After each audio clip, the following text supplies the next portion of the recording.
Future సిటీలో land కొనాలని ఆలోచిస్తున్నారా? అయితే వెంటనే మాకు కాల్ చేసి పూర్తి వివరాలు తెలుసుకోండి. నమస్కారం. కార్తీక పురాణం 8వ రోజు పారాయణలోకి వచ్చాం. 7వ రోజు పారాయణ చాలా పెద్దదండి. ఇక నుంచి మళ్ళీ కొంచెం తక్కువ సమయంలోనే పారాయణ అయిపోతుంది పురాణ శ్రవణం. వశిష్ఠ మహర్షి చెప్తున్నారు, ఓ జనక రాజేంద్ర, కార్తీక మాసంలో ఎవరైతే హరి ముందర నాట్యం చేస్తారో వారు శ్రీహరి యందు ఆయన ఉండే చోట నివాసిస్తారట. తర్వాత కాలంలో కార్తీక ద్వాదశి నాడు హరికి దీపమాలార్పణం చేసేవాళ్ళు వైకుంఠంలో సుఖిస్తారు. కార్తీక మాస శుక్లపక్ష సాయంకాలాదులందు విష్ణువుని అర్చించేవాళ్ళు స్వర్గనాయకులు అవుతారు. ఈ నెల రోజులు నియమంగా విష్ణువాలయానికి వెళ్ళి దైవ దర్శనం చేసుకునే వాళ్ళు సాలోక్యముక్తి, అంటే ఏ లోకంలో అయితే విష్ణుమూర్తి ఉంటాడో ఆ లోకంలో ఉండే అవకాశం లభిస్తుందట. ముక్తి 4 విధాలు చెప్తారు: సాలోక్య, సామీప్య, సారూప్య, సాయుజ్య ముక్తి. సాలోక్యం అంటే ఆయన ఉండే లోకంలో ఉండటం, సామీప్యం అంటే ఆయనకి దగ్గరగా ఉండటం, సారూప్యం అంటే ఆయన లాంటి స్వరూపాన్ని పొందటం, విష్ణు స్వరూపాన్నే పొందుతారు. అందుకని విష్ణు పార్షదులు చెప్తాం మనం. ఈ కథల్లో వస్తుంటాయి చూడండి. కార్తీక పురాణంలో ఎవరైనా స్వర్గస్థులైతే మరణిస్తే వాళ్ళని తీసుకెళ్ళడానికి విష్ణు పార్షదులు వచ్చారంటే వాళ్ళు విష్ణువులాగానే చతుర్భుజులు, శంఖచక్రాదులు ధరించి, తర్వాత ఏమో పద్మమాలాలంకృతులుగా ఉండి అలాగే కనపడతారు. మీరు విష్ణు పార్షదులైన జయ విజయుల్ని దేవాలయాల్లో విగ్రహ రూపంలో చూస్తాం. స్వామివారి లోపల సాయించుంటారు, బయట ఇద్దరు నిలబడి ఉంటారు కదా అటు ఇటు. వాళ్ళిద్దరూ ఇంచుమించుగా విష్ణువులాగానే ఉంటారు. కోరలు కనపడుతున్నట్టుగా చూపిస్తారు కొన్ని చోట, కానీ శంఖచక్రాదులు మాత్రం ధరిస్తారు. శంఖచక్ర గదా పద్మధారులుగా ఉంటారు. మెడలో పద్మమాలలు అవి అలంకరించుకుని ఉంటారు. విష్ణు స్వారూప్యాన్ని పొందుతారన్నమాట. సాయుజ్యము అంటే ఆఖరికి భగవంతుడిలో లీనమైపోయే ముక్తి. ఇది మనం మహాభారతంలోనూ అక్కడ చూస్తాం. ఆయన ఆత్మ వచ్చి భీష్మ పితామహుల ఆత్మ వచ్చి విష్ణువులో కలిసిపోయింది అని సాయుజ్యం లభించిందనమాట. విష్ణు సాయుధ్యం, శివ సాయుధ్యం లభించిన కథలు కూడా కొన్ని వింటాం. అయితే ఈ సారూప్యముక్తి, సాలోక్యముక్తి అట్లా పొందుతారనమాట. ఇలా దేవాలయానికి వెళ్ళేటప్పుడు వాళ్ళు వేసే ఒక్కొక్క అడుక్కి ఒక్కొక్క అశ్వమేధ యజ్ఞ ఫలితాన్ని పొందుతారట. ఈ కార్తీక మాసంలో అసలు విష్ణువాలయానికి వెళ్ళలేని వాళ్ళు ఖచ్చితంగా రౌరవానికో కాలసూత్రానికో వెళ్తారని చెప్తున్నారండి. దేవాలయానికి ఒక్కసారైనా వెళ్ళమంటున్నారు. కార్తీక శుద్ధ ద్వాదశి నాడు చేసే ప్రతి సత్కర్మ అక్షయ పుణ్యాన్ని, ప్రతి దుష్కర్మ అక్షయ పాపాన్ని కలిగిస్తాయి. శుక్ల ద్వాదశి నాడు విప్రసహితుడై భక్తియుతుడై గంధపుష్పాక్షత దీపధూప ఆద్య భక్ష్య నివేదనలతోటి విష్ణువుని పూజించే వారికి పుణ్యానికి మితి అనేది లేదు. కార్తీక శుద్ధ ద్వాదశి నాడు శివాలయంలో కానీ కేశవాలయంలో కానీ 1,00,000 దీపాలను వెలిగించి సమర్పించేవాళ్ళు విమానారూఢులై దేవతల చేత పొగడబడుతూ విష్ణులోకాన్ని చేరి సుఖిస్తారు.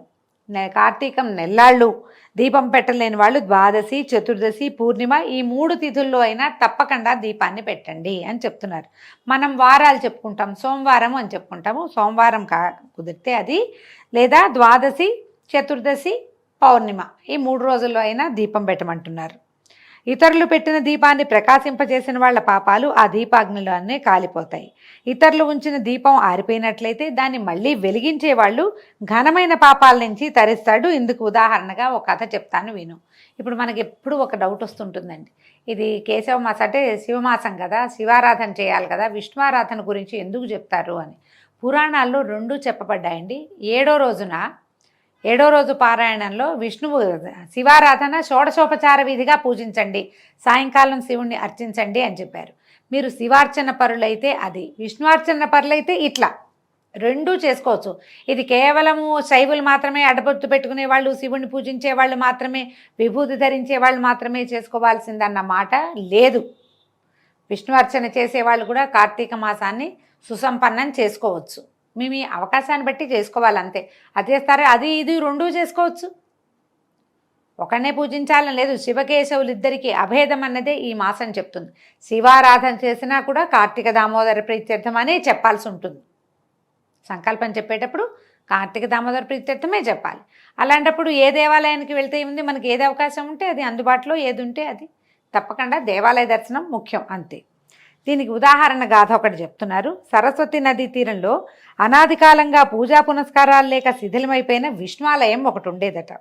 కార్తీక స్నానార్థమై సరస్వతీ నదికి వచ్చినటువంటి ఒక యతి ఆ గుడిని చూసి తన తపోధ్యానాదులకు గాను ఆ ఏకాంత ప్రదేశం అనువుగా ఉంటుందని భావించి ఆ గుడిని శుభ్రంగా తుడిచాడు. గుడంతా నీళ్లతోటి కడిగాడు, వాకిలంతా నీళ్లు చల్లాడు.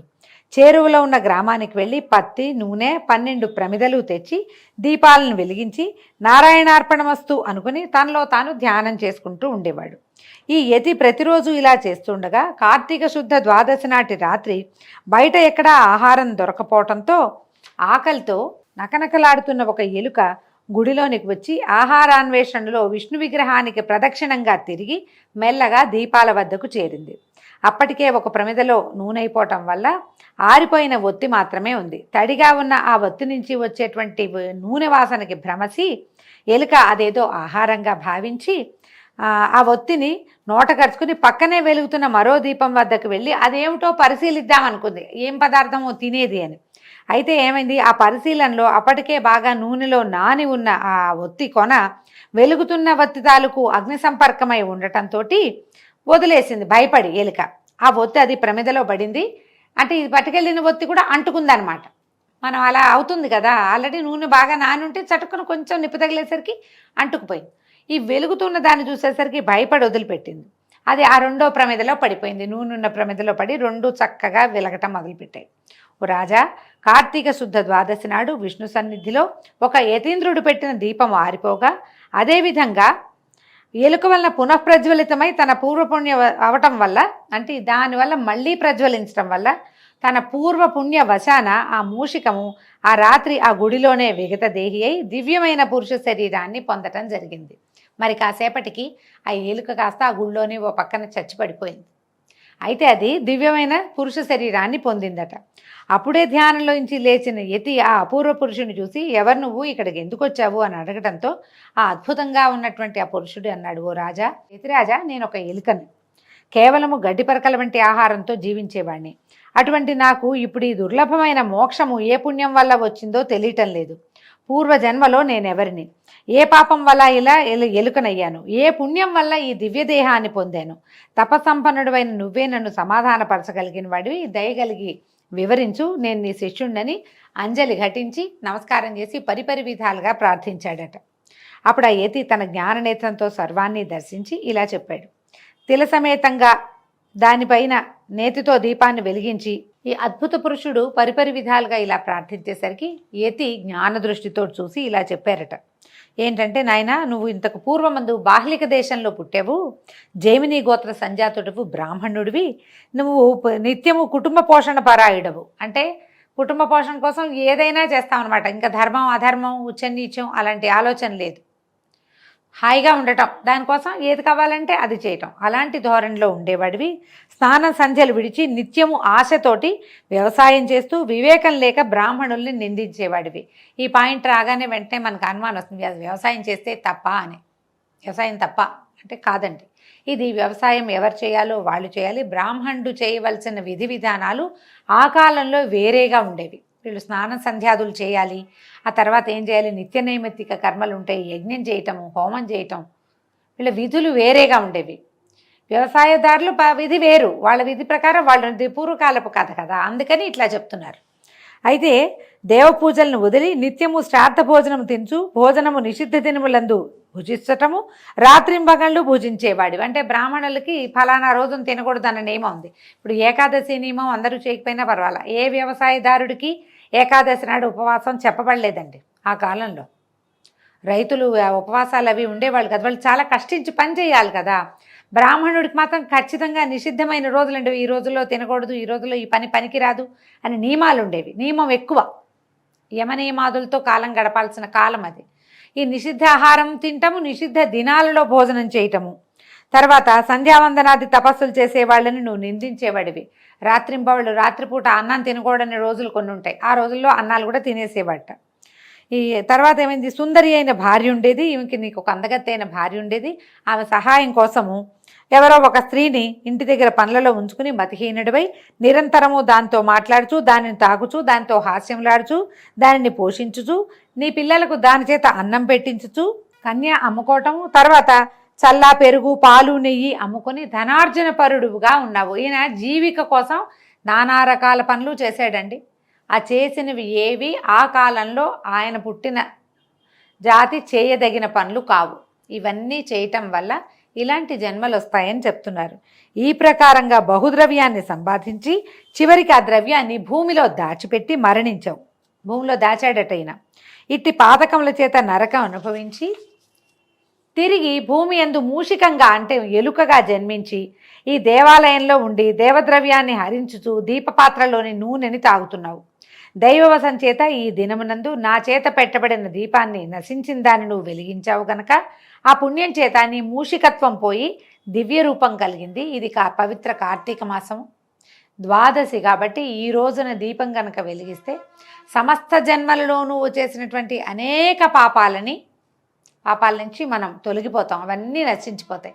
ఇప్పుడు చూడండి, మనకి ఎలుకలు పందికొక్కులు కనపడతాయా? ఇవన్నీ పాపాల వల్లే పుడతాయండి. అవి వాటికి వెలుగంటే భయం, ఎప్పుడు భూమిలోనే ఉంటాయి. ఈ డబ్బు భూమిలో దాచిపెట్టిన వాళ్ళందరూ ఎలుకలుగా పందికొక్కులుగా పుడతారని చెప్తున్నారు. ఈ విధంగా నువ్వు ఇలా గనక చేసే ఇప్పుడు ఈ పని చేసావు కాబట్టి దీనివల్ల నీకు దివ్య రూపం కలిగింది. ఇంకా హరిభక్తి కలిగి శాశ్వతంగా వైకుంఠంలో ఉంటావు నాయన అని చెప్పాడు. ఇది వినంగానే ఈ ఎలుక నుంచి మనిషిగా రూపొందించినదే దివ్య రూపుడుగా ఆయన ఎతికి నమస్కారం చేసి ఆయన ఆజ్ఞపు చొప్పున సర్వపాపాలని నశింపజేసేటువంటి సరస్వతీ నదికి పోయి త్రయోదశి, చతుర్దశి, పూర్ణిమ ఈ 3 దినాల్లోనూ స్నానం చేసి ఆ మహిమ చేత ప్రతి సంవత్సరము కార్తీక వ్రతం చేసి తన మహిమ వల్ల అంతమందు సాయుధ్యముక్తిని పొందాడు. సాయుధ్యముక్తి అంటే భగవంతుల్లో లీనమైపోయాడు. కాబట్టి కార్తీక శుద్ధ ద్వాదశి నాడు భగవత్పరాయణుడై ఎవరైతే స్నానము, దానము, పూజ, దీపమాల దర్పణము మొదలైనవి చేసేవాళ్ళు హరికి ప్రియులై పాపముక్తులై సాయుధ్యముక్తిని పొందగలుగుతారు. దీంతో ఈరోజు పారాయణ పూర్తయిందండి. రేపు ఉదయం మళ్ళీ 9వ రోజు పారాయణలో కలుసుకుందాం. నమస్కారం.